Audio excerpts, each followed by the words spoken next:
दोस्तों, अगर आप नमक के शौकीन हैं, अगर आप चीनी के शौकीन हैं और पानी ज़्यादा पीते हैं और इसके अलावा सॉफ्ट ड्रिंक इस तरह की चीज़ों के शौकीन हैं, तो आप समझ लें कि आप बीमारियों के नज़दीक हैं।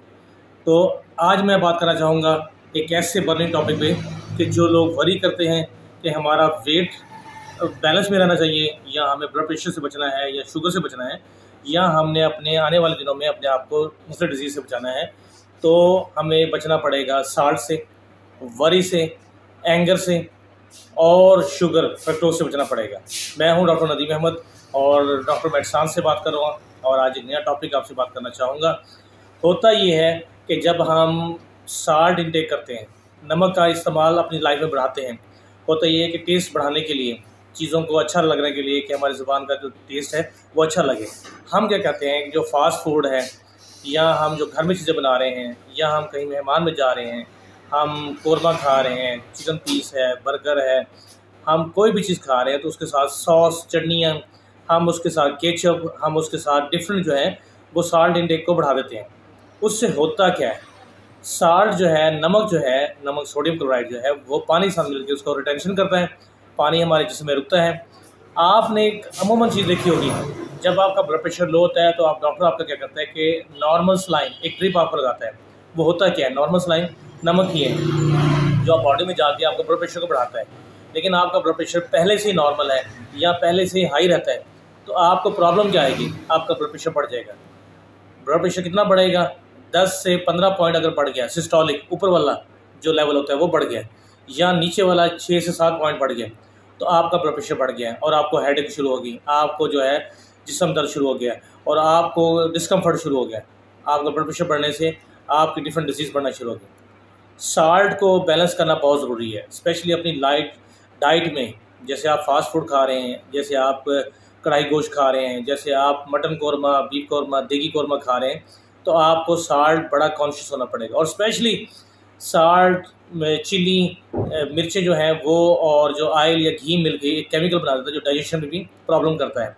उससे हमारी डाइजेशन डिले होती है और हमारी प्रॉब्लम जो है वो ज़्यादा रेज़ करती है। उसमें ब्लड प्रेशर भी बढ़ेगा, आपकी एसिडिटी, हार्टबर्न भी बढ़ेगा। दूसरी जो चीज़ बड़ी अहम है वो है आपका वरी होना।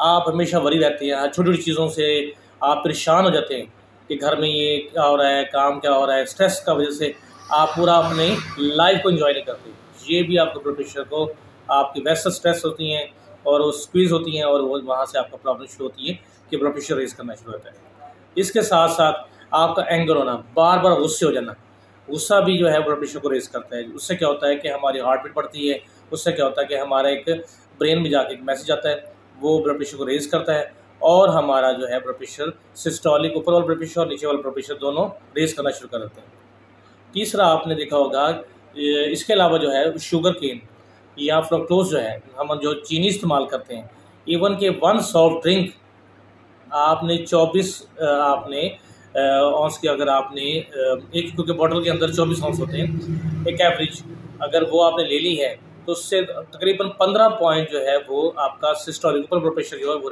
ऊपर चले जाएगा, और डायस्टोलिक ब्लड प्रेशर जो है 8 से 9 पॉइंट ऊपर चला जाएगा। तो ये भी आपके लिए एक बर्निंग और या अलार्मिंग सिचुएशन हो सकती है।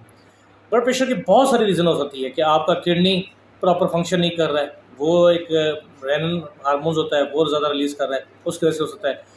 आपका डिफरेंट जो चीज़ें हैं, आपके साल्ट इंटेक कैसा ज़्यादा है, आपका ऐसी मेडिसिन यूज़ कर रहे हैं जिसमें non steroid anti inflammatory disease है, मेडिसिन है जो पेन के लिए इस्तेमाल होती हैं, जो जोड़ों के दर्दों के लिए इस्तेमाल होती हैं, वो भी ब्लड प्रेशर को ज़्यादा करती हैं। इसके अलावा बहुत सारे आपके हार्मोन्स इफेक्ट करते हैं, वो भी थायराइड हार्मोन्स है, डिफरेंट और हार्मोन्स है, सेक्स हार्मोन्स है, वो भी आपके ब्लड प्रेशर को इंक्रीज़ करने के काम करते हैं। इस तरह बहुत सारी लिस्टें हैं, लेकिन आज हम चाहेंगे कि आपने, अगर अपने वेट को बैलेंस करना चाहते हैं तो साल्ट इंटेक कम करें, शुगर इंटेक कम कर दें। और अगर आपने शुगर को नहीं कम किया, साल्ट इंटेक को कम नहीं किया, अपनी वरीज को कम नहीं किया, और आपने एंगर को कंट्रोल नहीं किया, तो आप समझ लें कि आने वाले दिनों में आप ब्लड प्रेशर के मरीज़ हैं, और साथ ही साथ आप शुगर के मरीज़ बनने जा रहे हैं, और साथ आपका जो वेट है, आपकी जो स्टॉमिक है, वो सब डिस्टर्ब होने जा रहे हैं। तो अपने आप को एक हेल्दी लाइफ की तरफ जाना है तो सबसे पहले इन चीज़ों को कंट्रोल करना है। फिर एक्सरसाइज और डाइट प्लान, हम इसको कहते हैं ABCD चार्ट हम बनाते हैं कि हमने एक चीज़ को कंट्रोल किया, फिर दूसरी चीज़, फिर तीसरी चीज़ और चौथी चीज़ को कंट्रोल किया, और हम नॉर्मल लाइफ की तरफ आए।